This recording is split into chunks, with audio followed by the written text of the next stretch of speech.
Sunu Presse, à la présentation Aïcha Toupam. Sunu Presse vous est offert par le Grand Carnaval de Dakar. Bonjour. Les relations sénégalo-gambiennes, l'érosion côtière et le budget 2025, entre autres sujets, sont mis en exergue par les quotidiens reçus ce matin. Les axes d'un nouveau départ, lit-on dans le quotidien national Le Soleil, parlant des relations entre le Sénégal et la Gambie. Le Premier ministre Ousmane Sonko a bouclé hier à sa visite de travail en Gambie. Les deux pays s'engagent à lever toute barrière entravant la libre circulation des personnes et des biens. Le journal Vox Pop traite de cette question dans ses colonnes, revenant sur le projet du pouvoir pour la diaspora.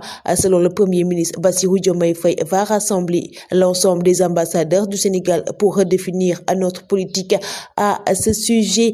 Les vérités brutes de Diouf Sarr, lit-on en première page du quotidien L'Observateur, parlant de sa démission de quitter l'APR. Selon Diouf Sarr, cette décision n'est ni épidémique ni réfléchie. Selon lui, il n'a jamais été cité dans le rapport de la Cour des comptes pour une malversation ou autre. Le ministère de l'Intérieur rafle 204,4 milliards de francs CFA, à titre le journal Rewmi Quotidien, parlant du budget 2025 et les 128 milliards affectés à la sécurité publique. Société minière La Bamboula, lit-on en première page du journal Libération, revenant sur l'audit financier annoncé par la SOMISEN. Malgré ses parts, l'État ne siégeait dans aucun des conseils d'administration et Maître Ngagne Demba Touré qui tape sur la table. Walf Quotidien s'intéresse sur le marché de la friperie et met à sa une un filon d'or.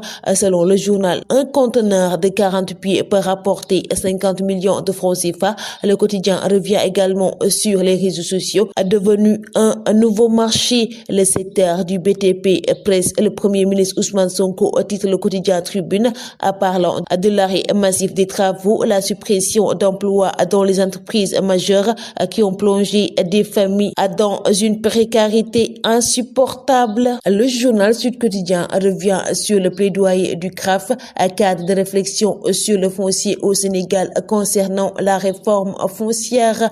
La menace silencieuse, titre le quotidien Enquête, parlant de l'érosion côtière de Bargny à Saly, à 718 km de littoral menacé à cause d'une érosion côtière qui emporte maisons, terres agricoles et infrastructures. Le journal Le Quotidien s'intéresse sur la recherche scientifique et technique à l'université Cheikh Anta Diop de Dakar et met à sa une affaire d'hommes. À 80% des diplômes de l'école doctorale Pestuit sont des hommes et le niveau inférieur, les femmes sont dominantes.